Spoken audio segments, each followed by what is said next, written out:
Brisbane, Launceston, Gold Coast. Why am I going to Launceston in the middle of that? It's the opposite end of the country. Anyway, the point is that I am. Those are the dates that are coming up soon. Make sure that you get your tickets to my brand new show that is going to be extremely illuminating about a subject that you probably don't care about. But then again, this is this entire channel. What do you expect from seeing me live? Buy tickets, you cheapskates. This is huge, all right? This has never happened in the history of humanity.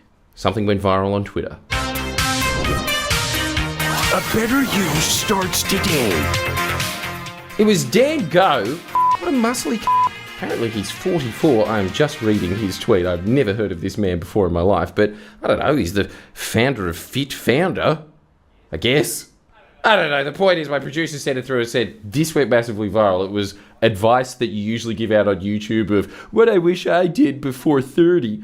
But he's one-upped me and done a what I wish I did before 40. Oh my God, time keeps marching on. So this one, I guess, is aimed at my demographic. Let's see if it is correct. I'm going to be snarky to someone who's 10 years older than me, but is probably more successful than me. Here's my spin on his little tips to success. You ready? Here we go. Number 1. When you turn 40, you'll see the divide between those that take care of their bodies and those who didn't. You see that divide in your 30s. Come on. There's a lot of my friends that look like E.T., and I get there sometimes, but I try to fight against the current, damn it. That's the whole point. You've got to fight against gravity. That is what somebody was talking to me about the other day. It's actually a really good way of thinking about it, isn't it? It's like, naturally, gravity is sort of bringing you down all the time. I don't know if this is true or not because they were a personal trainer. They don't seem to have any qualifications in bones, but they were saying the reason old people are like this is because of gravity. I was like, yeah, that makes sense. So yeah, I do think that you get a very good feeling of that by 30. Let alone 40. F*** me. Imagine another 10 years of that. Anyway, we've got many of these to go through. So, number 2, getting 8 hours sleep and taking walks outside will help you more than any health guru on the planet. Disagree. Strongly disagree. No, he's right. He is right. Obviously, those are the basics. Yes, you have to sleep 8 hours. Except for this is the other thing that I need you to understand about this. There are going to be points in your life where if you want to get ahead, you can't. And you're just going to have those caffeine-infused months of your life. Every successful person that I know has gone through this. They have pushed themselves to the limit. I don't think that you should be doing it all the time. There are two conflicting thoughts in my head constantly when I'm always thinking that you should be always stretching, always trying to do just that little bit more. That last rep is where you get all of the growth in life. The 10 and a half at the end. Yes, I get that, but I also get the other attitude of like, just do the task and then stop before it doesn't get fun so that you just get into the habit of doing the task more. I get both of those arguments. But I will say this, at the very least, there's going to be a time and a place where you really got to stretch. You're not going to have that 8 hours of sleep. On top of that, I think the 8 hour sleep thing is a myth as well. And I was reading this book recently about sleep. And I don't know why I put this inverted commas, this so-called myth of sleep. But you know the whole 8 hour sleep thing? It did come from the pharmaceutical industry. Jesus, this has just turned into Russell Brand, hasn't it? Hello, I haven't shaved my head. I shaved my head. And I haven't had anywhere near as many sexual encounters with women. I haven't woke up in a refugee camp that I turned it into an orgy somehow. Wait, I'm not like him at all. Sorry, anyway, the point is, with that 8 hours... Some people, yeah, that's fine. The 8 hours, they do need it. Usually the fatties, by the way. But the thing is, some people get on with 6. Some people get on with 7. Some people get on with 9. They picked 8 hours because they wanted to advertise the point, are you not getting 8 hours of sleep? So the people with 6 hours and 7 hours and 9 hours went, oh my God, you know? And so they tried to just get, like, you have to have this on the dot, go to sleep at... Boom! Yeah, 8. All right, time for 16 hours of work. But that's obviously not how it works, yeah? It's just like how some people have different bodies. Some people have different body clocks. Everyone knows this. Some people are night owls. I'm a night owl. Some people aren't. Some people are upsy-daisy, which is my girlfriend who shits me to no end. So, I wouldn't say that it's getting 8 hours of sleep. I would be saying that it is getting the right amount of sleep, and you absolutely know intuitively what that is. Come on. Like mine's 7. What's yours? I'd be dying to know. Not really. Taking walks outside, yeah, obviously. I think that you should be going for 2 walks a day just to break up the monotony of being in a microwave oven, I found out. Apparently, concrete traps a lot of radiation. That's fucked. But anyway, so that's, go out and then get direct radiation from the sun. Kill yourself faster. It then skipped to 5. That's your fault, Dingo. It's definitely mine. Food is the most widely abused drug. Exercise is the most underutilized antidepressant. Bang on, bam, absolutely agree. He's got it in one. He does. What are we always recommending on this channel? Nothing about food, really, but we are always recommending that every time you're down, what do? Get down and do some push-ups. It's basic advice, but it's an oldie but a goodie. It just works. What you measure is what you manage. You want to get better at anything, track it. Yep, and that's why I recommend that you should sign up to Patreon for free, where we will be asking you prompting questions every single day of the year. I'll probably forget to do it sometimes. But I'm aiming to try and get questions out there that I can get your mind moving. Because I was thinking, some people can't afford to sign up to Jordan Shanks. There's also a bunch of cheap that just want to take advantage of me as much as they can. All right, fine. Here's your pound of flesh for nothing then, you dogs. Sign up to Jordan Shanks. You will get these. You'll get videos of more of this if you sign up to Jordan Shanks, by the way, and not me just reading off of tweets. I'll be reading books, and I'll be giving you the best of that. So make sure that you sign up for that. But obviously, tracking things, good. Very good. 7, you should be doing X by 30. Fuck these lists. The only timing that matters is... see, this is the whole thing. He's got that wrong about sleeping, and he's done the reverse point about by your 30s. No, I strongly disagree with this as well. I can't even remember the book that I was recommending from a while back, so go back and look at my repertoire. Just keep dosing your mind with me until all you can think about is my voice being like, man, fuck you, you suck, I'm amazing. Right? That's what I want from you. But there was a book that we were reading, and it was by a clinical psychologist, I think, but she was talking about this whole idea that your 30s are your new 20s. That is not true at all. This is something that people do when they are successful. Yeah? Like that guy, I can guarantee you, absolutely hustled throughout his 20s. He did. You just need to understand that in your 20s, there is not much that is societally expected from you. There is also the societal expectation that you are not going to be very good at anything that you do. Those two things go out the window by the time that you're 30. So those two things, like even just those two things, when you go to put out a resume or something like that, and you have like less in your resume than somebody that's like 25, what are people going to be like? What the fuck were you doing those 5 years? And you're like, I spent some time like traveling around Europe to find myself. They just go, what the fuck? You're in your 30s, dude. Those are the first things. And I'm sorry, that's not going to be normalized, nor should it. The other reason is that you just don't have the same level of energy. What is good about being in your 30s, there are advantages to it, obviously.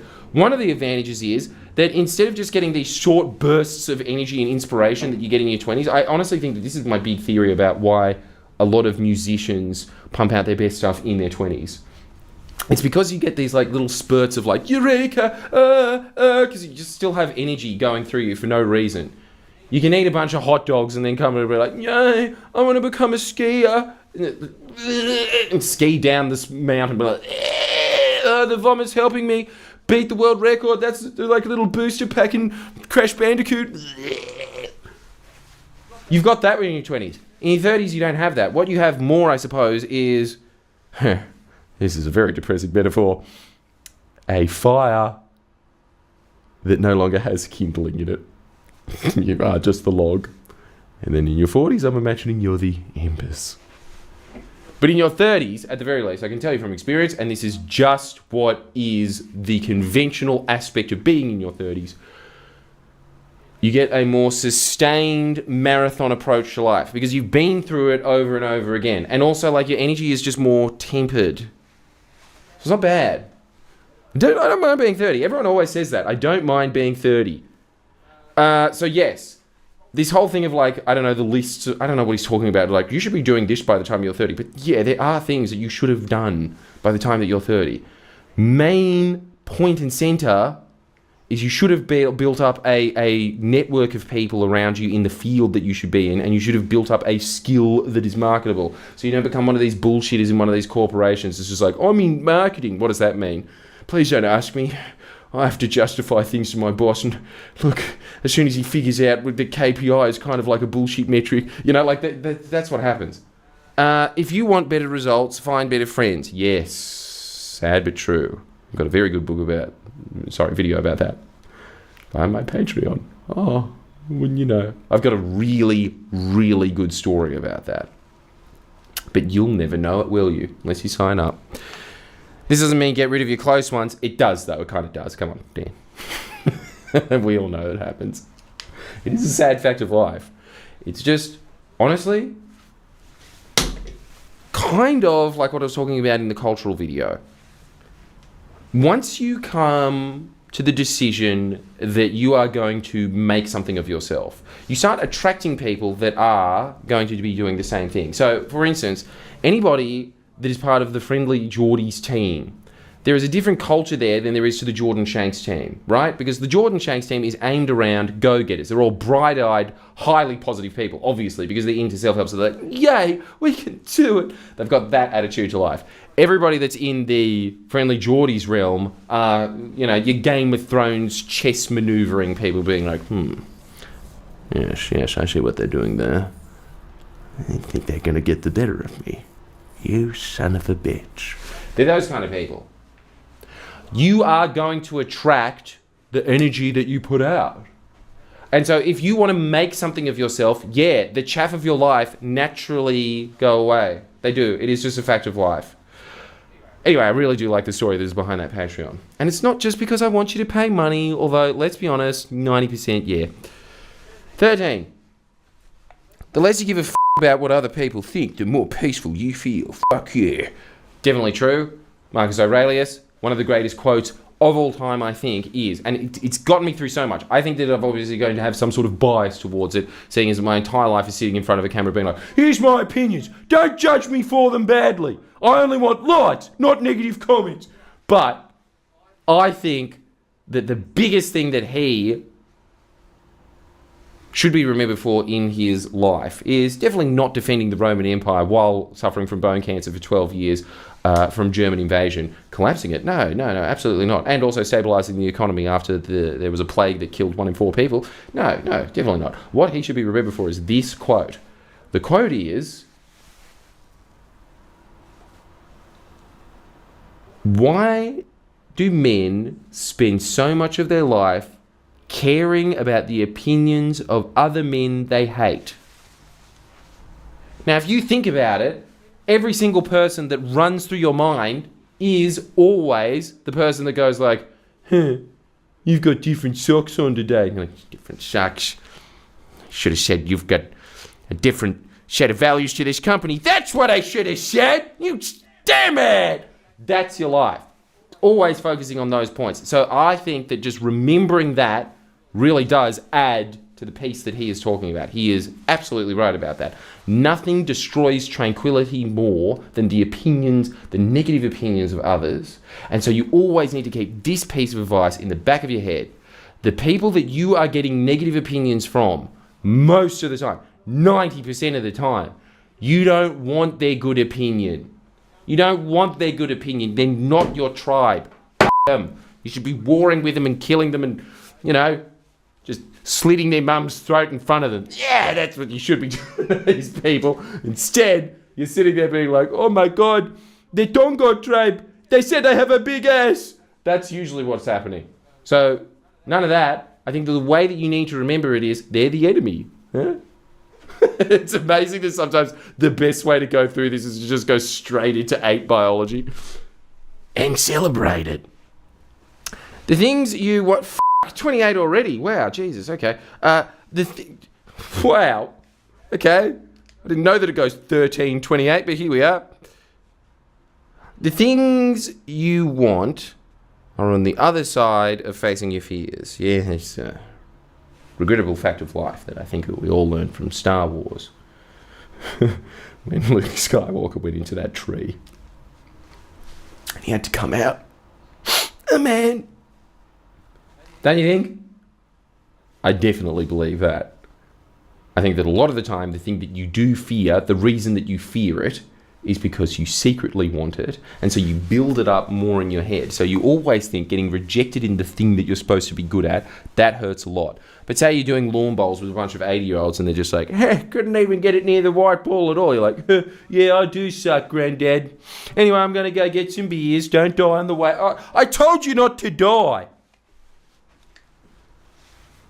Okay? You get what I'm saying? I'm saying that usually the reason that you fear these things, and it is something that is also linked to Stoicism, which is that it's because you have built it up in your head to have great significance. But the reality is, most of the actions that you do are not going to be that great. They're not going to be that terrible. Really, it's just going to have this slow increase or slow decrease in life. So you do need to decrease the importance of the things that you put importance on. That's the key to life. Really, you could extend what he's saying about the less you give a about what other people think, the more peaceful you'll feel. The less you give a about what you think, the more at peace you'll feel. In fact, I want you to write that down. The less you give a about what you think, the more peace you will feel. Why do you want to feel more peace? Because then you have clarity of mind. What is the number one success principle in every top performing CEO that they have studied across the world? They are able to remain calm in the middle of a crisis. What you are looking for, and this is an old Stoic teaching, goes to Buddhism as well, you are looking for tranquility and peace. The way that you get that is that you diminish the importance of the things that you want. Doesn't mean you stop wanting them, it's just that you realize that you have put a natural bias in your head of like, look, it could be anything. It's always just status rated. Like if we were just in African tribes, we'd just be like, man, I really want that rooster. I have to get that rooster at the market. Oh man, oh someone else bought it. Fuck, I'm a loser. I'm not going to. Like it depends. Like a lot of the time, this stuff is arbitrary anyway. The things that you are searching for are naturally arbitrary. Dickhead. Worrying is wasted energy. No situation is made better about worrying about it. Yes. Easier said than done, but yes. Don't you reckon that Mark Twain's point on it is great? Which is that I've spent 90% of the things that I was worrying about in my life never came to be. 30, know the destination and focus on the next steps. Keep taking those steps until you hit your goal and then you set a new one. Well, that last one, Dan Go, really did just make this entire endeavor redundant, really, because that is self-help in a nutshell. In fact, I think that that is probably the best piece of advice that he's giving there. Honestly, good list, Dan. I personally approve of this man that is more successful than me.